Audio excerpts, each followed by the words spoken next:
Dans la famille des Marseillais, ceux qui résident encore dans la cité phocéenne sont désormais minoritaires. Paga, Greg, Kevin et Carla sont, en effet, les derniers à ne pas avoir cédé aux sirènes de Dubaï. Les autres, Jessica, Thibaut, Julien, Manon, Maëva ou encore Benjamin, ont, quant à eux, fait le choix de poser leurs valises dans la capitale des Émirats Arabes Unis, à près de 5000 km de la France. Une destination ensoleillée, mais la production prévient, ce n'est pas pour cette raison que la ville de Dubaï a été choisie comme cadre de vie pour la 10e saison des Marseillais qui débute ce lundi sur W9.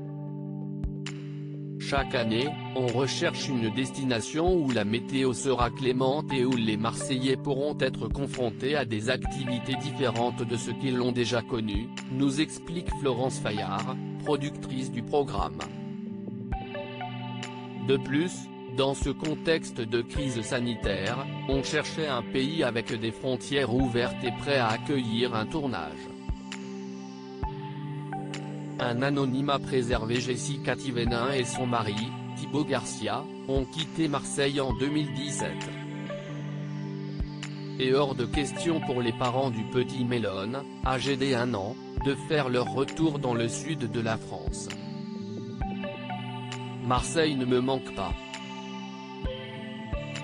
La vie là-bas est très différente de celle à Dubaï, nous confie la jeune femme, qui a découvert sa seconde grossesse pendant le tournage. Ici, les restaurants sont encore ouverts, par exemple. Nous sommes vraiment bien. Et puis à Dubaï, nous ne sommes pas connus donc nous pouvons aller en soirée sans être dérangés. Cet anonymat est un luxe pour celle qui est suivie par 6 millions de personnes sur les réseaux sociaux.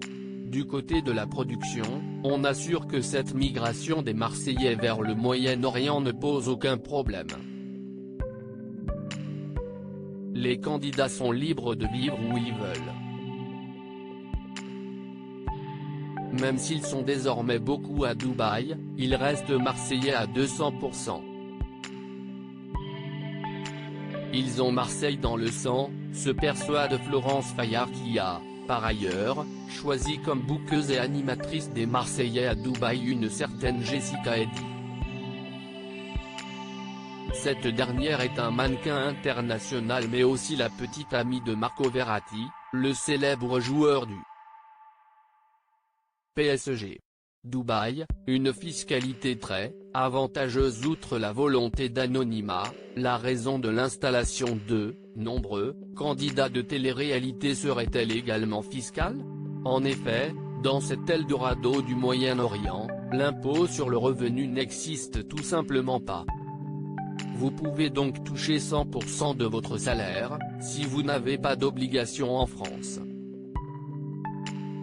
Quant à l'obtention du visa pour s'installer à Dubaï, les démarches sont assez simples et permettent ainsi à ces Marseillais d'opter rapidement pour ce nouveau cadre de vie aux allures paradisiaques.